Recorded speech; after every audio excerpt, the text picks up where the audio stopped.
Hi, good morning. For this session, we'll be talking about digital image basics. So the entire session will be divided into three parts. The first one will be just some introduction, some overview, and some terms that we usually use when we talk about digital images. The second part will be about uh, locating individual pixels in, in an image. And the third part will be getting the information, getting the color information from each pixel in the digital image. Okay, so we go to the first part. So you're familiar with digital images. We've been using digital images uh, ever since. So we have been using these since there are computers, there were phones, especially in this time. We It's part of our everyday life. Okay? We browse images through our photos, through our cameras, through our mobile phones and laptops. We see digital images in our TVs, and it's everywhere. Okay? So part of since the subject is digital image processors, we have to learn, we have to understand how uh, images work. So for example, this image, this is downloaded from the internet, and to um, for us to have sort of a clearer representation of the the parts of a digital image, I used the filter to create a some sort of a grid line and modified the image into a pixelated version. Okay. So you're familiar with pixels. So pixels are picture elements. So these are the um, in a way basic form of a digital image. So uh, in this example, we have 71 pixels for the width, and there are 46 pixels for the height. In this actual picture, of course, it's not 71 by 46, but I just counted the number of boxes in this representation. So let's say that this image has 71 pixels and 71 pixels for the width and 46 pixels for the height. Okay. So when we compute for the total number of pixels, we just multiply them, right? So we have 71 times 46. So that's 3,266 pixels for total.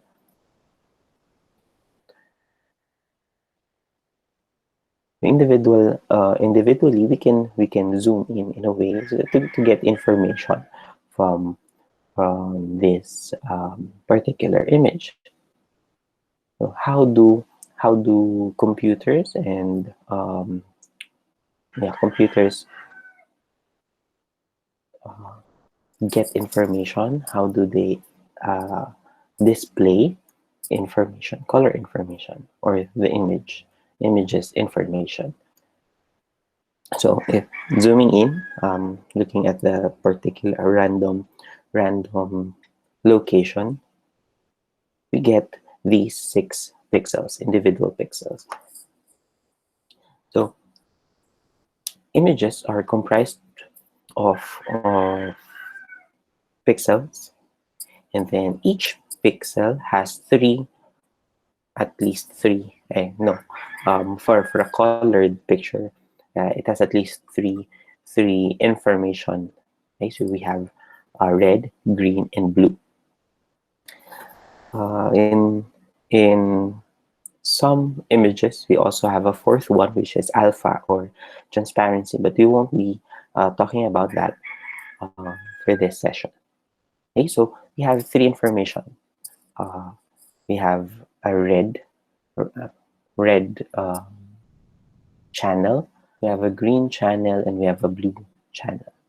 So each of these channel uh, has a certain value. So the value ranges from 0 to 255. Okay, so there are a total of 256 um, range or values for each channel. The combination of a red of green and blue creates a certain color. Okay, so it's a combination. So just like in our usual um, usual way of mixing colors, if for example we only have in paint we only have the primary colors, like right, like red, yellow, and blue, but we only need those three uh, to create a certain color. We can mix these colors to create an orange, to create brown, to create green, and some other colors. Okay? In computers, although we are using RGB, not RYB, we can do the same. Okay, so we can get uh, some some red, some green, and some blue in order for us to create uh, one a certain color that we want. So in this case, we have shades of blue and orange. So you'll see that the values are changing, each for red, for green, and for blue. But if you observe, uh, the the the shades of blue aren't that much of a there's not much difference among them. As the orange shade, when if you see the values like in the column or in the row below, we have red 209, 223, and 220. Yes, they are different, but they're very much similar. So the outputs are similar as well. I also included the hexadecimal code. Um, you'll see that in the last line for each cell. So we have the number sign 8982D8. So if you open Photoshop, you'll see that the hexadecimal code is a unique code for each color.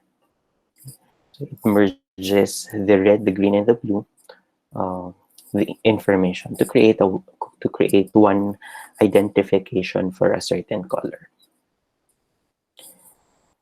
For some languages, programming languages, what they can get, um, what information can they get is the hexadecimal code. If so, then you'll have to convert that hexadecimal code into a decimal code, much like the red na 137, green 162, and blue 216. So there is a certain computation, there's a certain formula for that particular conversion. Um, some programming languages can immediately go into channels. So you can immediately extract the information for red, for green, and for blue separately. So there is no need for a conversion. But I'm just putting these there so that you'll have an idea. If there's a certain limitation for a particular language, then you can still get the result, but you'll have to add some steps along the way. Okay, so that's it for um, the part one. In part 2, we'll be discussing how we get into the particular pixel. So we'll talk about a formula so that we can go immediately to a particular pixel uh, without having to go through everything. Okay, so um, let's go to the next part.